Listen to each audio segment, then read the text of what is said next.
Hello everyone, this is LATHA AKULA. ఈ వీడియోలో మనం next concept diffusion pressure deficient తర్వాత నెక్స్ట్ కాన్సెప్ట్ వచ్చేసరికి long distance transport of water గురించి నేర్చుకుందామండి. ఆల్రెడీ ఇంట్రొడక్షన్ పార్ట్లో తెలుసుకున్నాము. డిజీజ్ ఉంటాయి ప్లాంట్స్లో ట్రాన్స్పోర్ట్ అని చెప్పేసి. ఒకటేమో short distance transport and second one వచ్చేసరికి లాంగ్ డిస్టెన్స్ ట్రాన్స్పోర్ట్ అని చెప్పేసి అనుకున్నాం. సో షార్ట్ డిస్టెన్స్ ట్రాన్స్పోర్ట్కి వచ్చేసరికి అక్కడ diffusion, cytoplasmic streaming, facilitated diffusion, active transport అవన్నీ కూడా మనం ఎగ్జాంపుల్స్ చెప్పుకుంటాం. సో స్లోగా ప్రాసెస్ అండి, అది చాలా స్లోగా జరుగుతూ ఉంటుంది ఆ ప్రాసెస్ అనేది. కొన్ని టాల్ ట్రీస్ ఉంటాయి, చాలా టాలెస్ట్ ట్రీస్ ఉంటాయి, 300 meters కంటే కూడా పెద్దగా ఉన్నటువంటి ట్రీస్ కూడా ఉంటాయి. అంత హైట్లో ఉన్నటువంటి ట్రీస్కి ఒక్క డిఫ్యూజన్ మాత్రమే వాటర్ని సప్లై చేయగలదా అంటే చేయలేదు. ఎందుకంటే ఫర్ ఎగ్జాంపుల్ ఒక ప్లాంట్ సెల్ తీసుకుందాం, దాని యొక్క డయామీటర్ నియర్లీ ఒక 50 micrometers ఉందనుకుందాం. సో ఆ 50 micrometers ఉన్నటువంటి ప్లాంట్ సెల్లో మాలిక్యూల్స్ అనేవి డిఫ్యూజ్ అవ్వడానికి, అంటే ఆ సెల్కి ఒక చివరి నుంచి ఇంకొక చివరిలోకి వెళ్ళడానికి నియర్లీ 2.5 seconds పడుతుంది. అటువంటిది మనకు 300 meters హైట్ ఉన్నటువంటి ప్లాంట్స్లో కనుక వాటర్ సప్లై చేయాలంటే ఎంత టైం పట్టచ్చు? Nearly it will takes years. కాబట్టి ఈ డిఫ్యూజన్ అనేది ఓన్లీ షార్ట్ డిస్టెన్సెస్కి మాత్రమే సరిపోతుంది. మరి లాంగ్ డిస్టెన్స్కి కూడా బట్టి ఈ లాంగ్ డిస్టెన్స్ ట్రాన్స్పోర్ట్ గురించి చెప్పుకుందాం. ఈ లాంగ్ డిస్టెన్స్ ట్రాన్స్పోర్ట్ని మనం mass or bulk flow system అని కూడా అంటాం. ఈ మాస్ ఫ్లోలో ఏం జరుగుతుందంటే సబ్స్టెన్సెస్ అన్నీ కూడా చాలా బల్క్లో మూవ్ అవుతూ ఉంటాయి. దాన్ని ఎన్ మాసే అంటాం, ఆ బల్క్ మూమెంట్ని ఎన్ మాసే అంటాం. ఇక్కడ మనకి ఈ మాస్ ఫ్లోలో ఒక పాయింట్ నుంచి ఇంకొక పాయింట్కి, అంటే సోర్స్ నుంచి సింక్కి ప్రెషర్ డిఫరెన్స్ వలన ఆ సబ్స్టెన్సెస్ మూమెంట్ అనేది జరుగుతుంది. So because of the difference in the pressure from the source to sink the substances are moving here. Source sink అంటే ఏంటి, సోర్స్ అంటే ఏంటి, సింక్ అంటే ఏంటంటే సోర్స్ అంటే ఎక్కడైతే మనకి సబ్స్టెన్సెస్ అవైలబుల్గా ఉన్నాయో దాన్ని సోర్స్ అంటాం. సింక్ అంటే ఎక్కడైతే ఆ పర్టికులర్ సబ్స్టెన్సెస్ యొక్క నీడ్ ఉందో దాన్ని సింక్ అంటాం. For example water and mineral salts కావాలి లీవ్స్కి, వాటన్నిటికి. వీటికి సోర్స్ ఎక్కడ? సాయిల్లో వాటర్ మినరల్ సాల్ట్స్ ఉంటాయి. సో వాటిని ఎవరు అబ్జార్బ్ చేస్తారు? సోర్స్ ఎక్కడ? మనకి సాయిల్లో ఉంటుంది అదంతా కూడా. దాన్ని అబ్జార్బ్ చేసేది ఎవరు? రూట్స్ రూట్ హెయిర్ అనేది అబ్జార్బ్ చేస్తుంది. అబ్జార్బ్ చేసి xylem ద్వారా దాన్ని లీఫ్ టిప్స్ వరకు కూడా ట్రాన్స్లోకేట్ చేస్తుంది. సో సింక్, ఇక్కడ లీవ్స్ అనేవి మనకి ఇక్కడ సింక్ వస్తాయి. అలాగే లీవ్స్ ఏం చేస్తాయండి? ఫుడ్ మెటీరియల్, ఫోటోసింథసిస్ ద్వారా ఫుడ్ మెటీరియల్ని ఇంకా అదర్ సబ్స్టెన్సెస్ని ప్రిపేర్ చేస్తాయి. సో ఆ ఫుడ్ అనేది కూడా ప్లాంట్ మొత్తం కూడా ట్రాన్స్లోకేట్ అవ్వాలి. సో ఆ ట్రాన్స్లోకేట్ అవ్వడానికి ఏంటి, ఆ ఫుడ్ అనేది ప్రిపేర్ అయిన తర్వాత ఎక్సెస్ ఫుడ్ మెటీరియల్ అనేది కొన్ని స్టోరేజ్ ఆర్గాన్స్లో స్టోర్ అవుతూ ఉంటుంది. మనకి రూట్స్కి కావాలి, డిఫరెంట్ బ్రాంచెస్కి కావాలి కదా, బర్డ్స్కి కావాలి. సో ఆ డిఫరెంట్ ప్లేసెస్ అన్నీ కూడా నీడ్లో ఉంది అనమాట ఫుడ్ కోసం. సో సోర్స్ వచ్చేసరికి లీఫ్, ఫుడ్కి యొక్క సోర్స్ వచ్చేసరికి లీఫ్. సింక్ అంటే ఇక్కడ ఏం చెప్తాం మనం, ఎవరెవరికి కావాలి ఆ ఫుడ్ అవన్నీ కూడా సింక్ అంటాం. అంటే రూట్స్, బర్డ్, స్టెమ్, వాటన్నిటికీ కూడా ఫుడ్ కావాలి కదా. సో వాటన్నిటిని కూడా సింక్ అని చెప్పేసి అనుకుంటాం. సో ఇక్కడ బల్క్ ఫ్లో సిస్టమ్ అనేది రెండు ప్రాసెస్లో జరుగుతుందండి. ఒకటేమో positive hydrostatic pressure and second one వచ్చేసరికి నెగిటివ్ హైడ్రోస్టాటిక్ ప్రెషర్ అంట. పాజిటివ్ హైడ్రోస్టాటిక్ ప్రెషర్కి వచ్చేసరికి ఎగ్జాంపుల్ గార్డెన్ హోస్ గురించి చెప్తాము. నెగిటివ్ హైడ్రోస్టాటిక్ ప్రెషర్కి వచ్చేసరికి example suction through the straw. So garden హోస్లో ఏమవుతుంది, ఒక పైప్ పెట్టి కానీ ఇలాగా నీళ్ళు పోర్ చేస్తూ ఉంటాం, అంటే వాటర్ అనేది బయటికి అవుట్ఫ్లో జరుగుతూ ఉంటుంది కదా, దాన్ని పాజిటివ్ హైడ్రోస్టాటిక్ ప్రెషర్ అంటాం. అదే నెగిటివ్ హైడ్రోస్టాటిక్ ప్రెషర్కి ఎగ్జాంపుల్ ఏం చెప్పుకున్నాము, సకింగ్ త్రూ ద స్ట్రా. మనం ఏదైనా గ్లాస్లో జ్యూస్ వేసుకొని స్ట్రాతో సక్ చేస్తూ ఉన్నాం, అప్పుడు మనం ఏం చేస్తున్నాము, అక్కడ ఉన్నటువంటి వాటర్ని పుల్ చేస్తున్నాం. సకింగ్ అంటే నెగిటివ్ హైడ్రోస్టాటిక్ ప్రెషర్ అనేది ఇక్కడ జరుగుతుంది. So positive hydrostatic pressure and negative hydrostatic pressures అనేవి రెండు ప్రాసెస్ అనేవి మనకి ఇక్కడ జరుగుతూ ఉంటుంది బల్క్ ఫ్లోలో. So bulk movement of substances అనేవి మనకి ఎక్కడ జరుగుతూ ఉంటాయంటే వాస్కులర్ టిష్యూ ద్వారా జరుగుతుంది.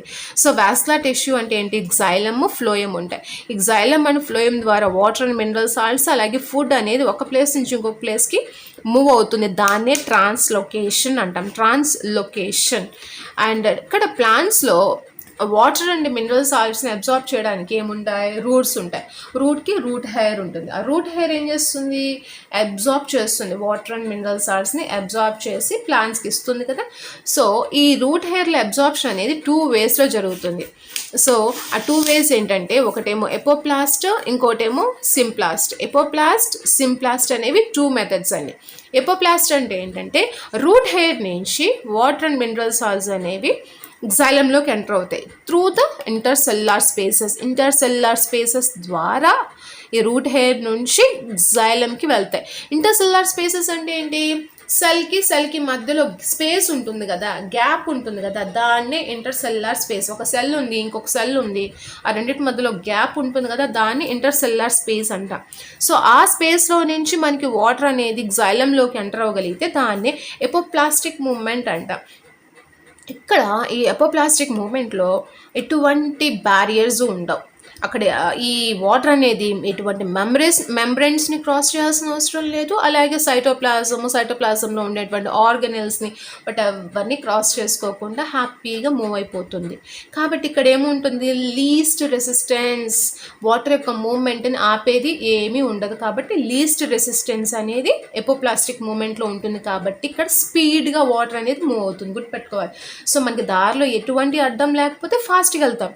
దారిలో ఏదైనా అబ్స్టకిల్స్ అనేవి వస్తూ ఉంటే మనకి మన యొక్క మూమెంట్ కూడా స్లో అయిపోతూ ఉంటుంది.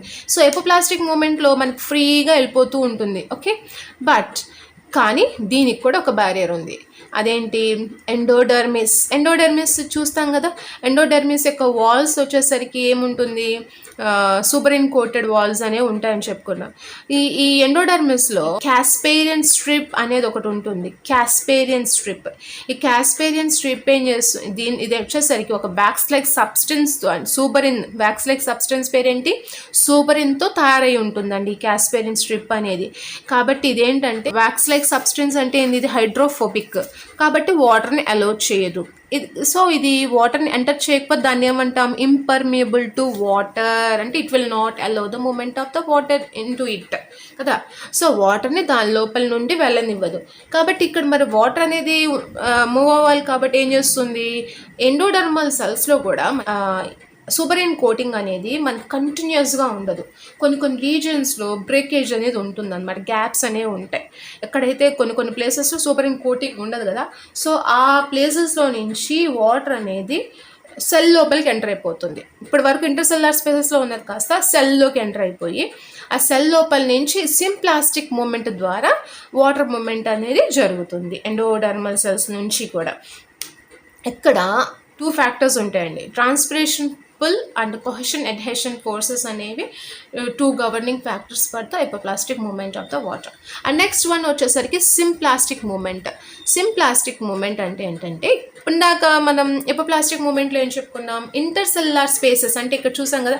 ఇంటర్సెల్యులార్ స్పేసెస్ అంటే ఏంటి, ఇవి గ్యాప్స్ ఉన్నాయి చూసారా, ఒక సెల్కి ఇంకొక సెల్కి మధ్యలో చూసారా, ఈ స్పేసెస్ని ఇంటర్సెల్యులార్ స్పేసెస్ అంటాయి. ఈ స్పేసెస్లో నుంచి మనకి వాటర్ వెళ్తుంది. ఇది ఎపోప్లాస్టిక్ మూమెంట్ అండి. ఈ యారోస్ ఉన్నాయి కదా, ఎపోప్లాస్టిక్ మూమెంట్ అంటే ఇక్కడ నుంచి వాటర్ వెళ్తూ ఉంటుంది. మరి సింప్లాస్టిక్ మూమెంట్ అంటే ఇక్కడ రూట్స్లో నుంచి వాటర్ అనేది సెల్లోకి ఎంటర్ అయిపోయింది. మనకి ఎపోప్లాస్టిక్ మూమెంట్కి వచ్చేసరికి ఇంటర్సెల్యులార్ స్పేసెస్లో నుంచి వాటర్ అనేది మూవ్ అవుతాయి.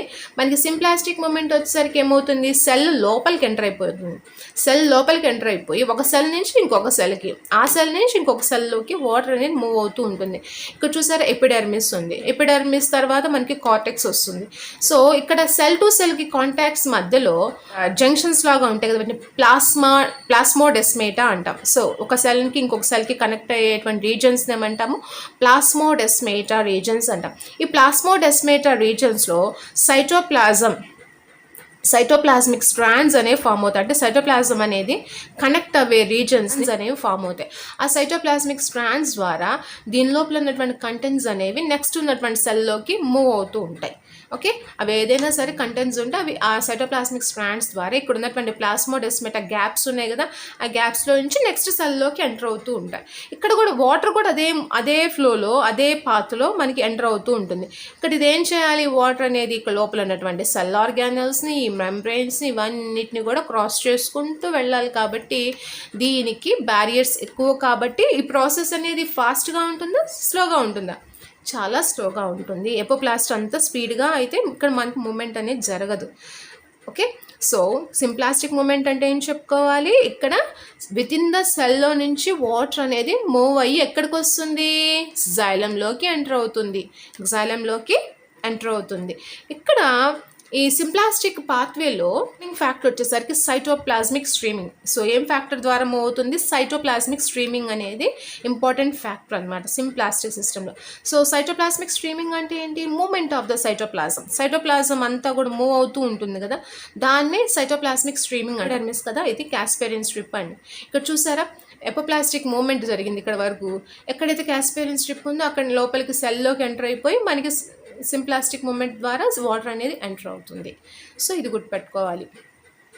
ఫ్లో అనేది చాలా స్లోగా జరుగుతుంది. సో ఈ సింప్లాస్టిక్ మూమెంట్లో వాటర్ అనేది ఎలా మూవ్ అవుతుందండి, త్రూ సైటోప్లాస్మిక్ స్ట్రీమింగ్.